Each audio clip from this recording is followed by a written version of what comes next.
Warmly welcome Björn Ekengren. You are here, and I'll just join you I'll stand beside you, but we'll keep a COVID distance, of course.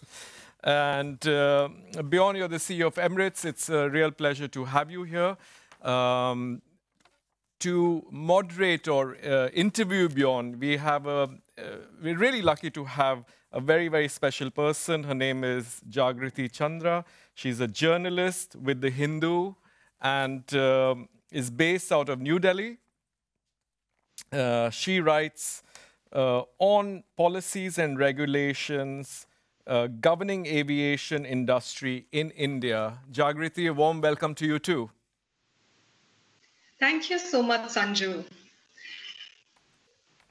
Hello and good evening, everyone from here in Delhi. I'm joined, of course, by Emirates Sweden head, Björn. And I want to ask him, as the CEO of Emirates, he really represents an industry that was the first to be hit by the pandemic as countries began to close their borders.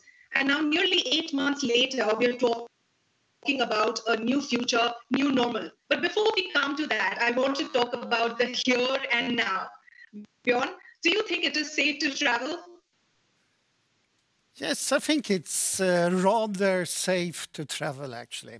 And before I start, I'm not the CEO, Sanju. I'm the country manager of Sweden and Finland, to bring it down a little bit. Yes, I think it's rather safe to travel.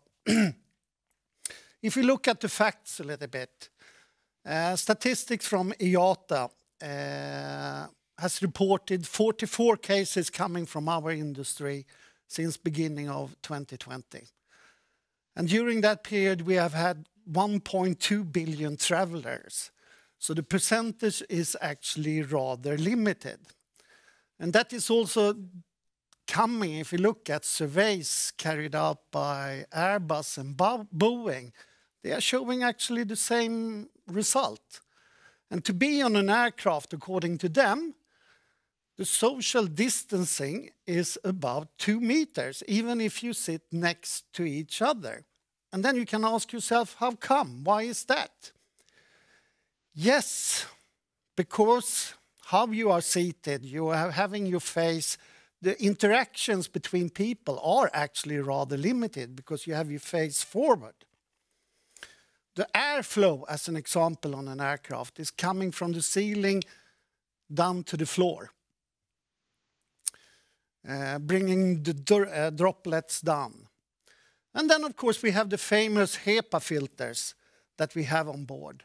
And the HEPA filters is removing about 99.9% of all the bacteria and virus on board.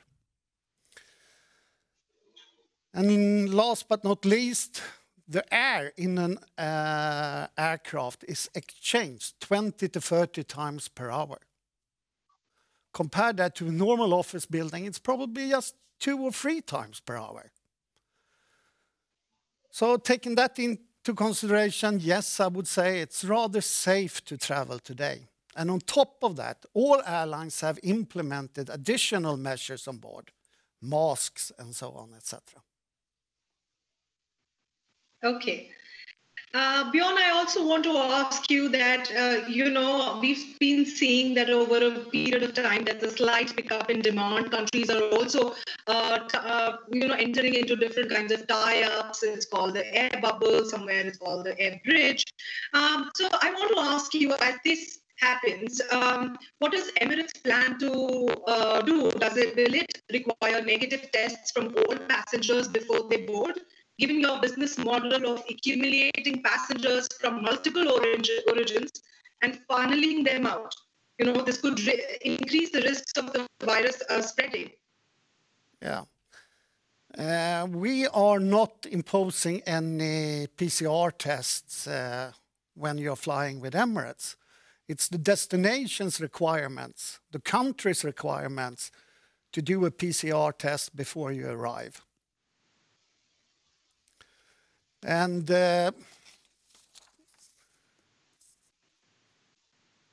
measures have, of course, been implemented not only on board, but all the airport operators have implemented measures on ground as well.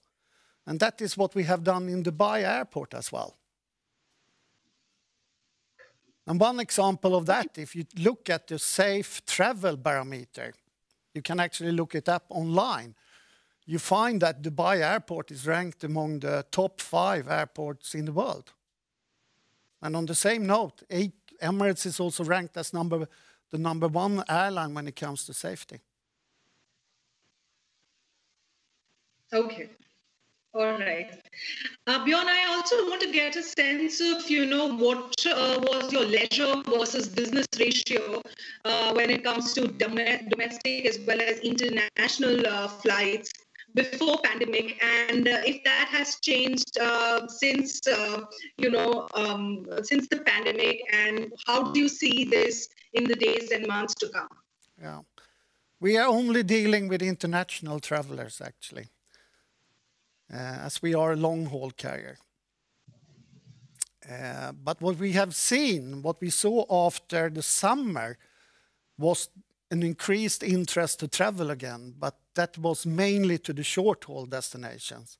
At the same time in Sweden, we have an advice from the government, and that was the same from many other countries, do not travel if it's not necessary. But I believe that short-haul will pick up or rebound a little bit quicker than the long haul.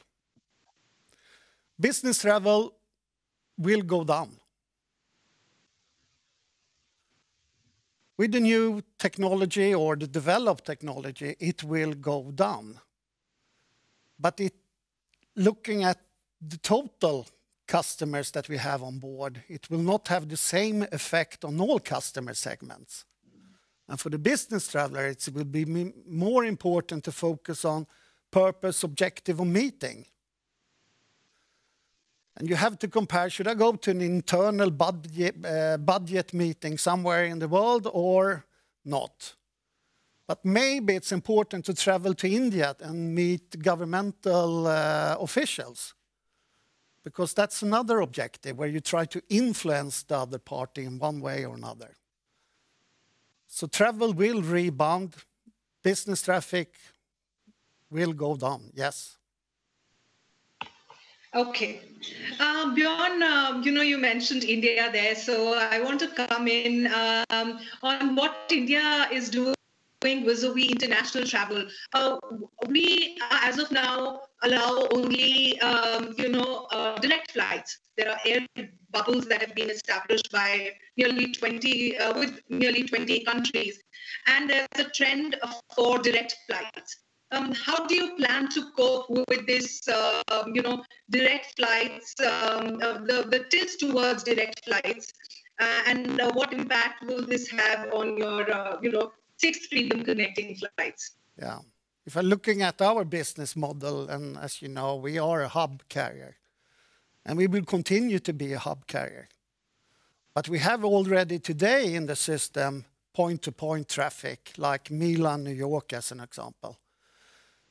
And I believe that in the future we will see more of that, but that's my view. But that should be, of course, based on a sound business case. But the business model as we have today, being a hub carrier, that will continue. All right. And my last question to you is that since this is about the future of travel, do you think that we are right now in the future, as we would have imagined 6 months back, given the proliferation of technology because of the need to maintain distance and to avoid human contact? Yes and no. Okay. It's a difficult question, actually. I mean, safety will be the hot topic for a long time in front of us. And as I said before, I believe that measures and so on, and how we will travel depends on safety on board, but it's also about destination safety. If we should feel comfortable to travel again. And I think we will. I mean, look at this country where I'm in right now. This is a dark, cold country, many months of the year, actually. And people need to travel, and we travel a lot. And we would like to travel in the future, and we will do. So thank you so much, Björn, for those clear, crisp, and candid answers. With that, it's a wrap, and it's back to you, Sanju, in the studio. Thank you. Thank you so much.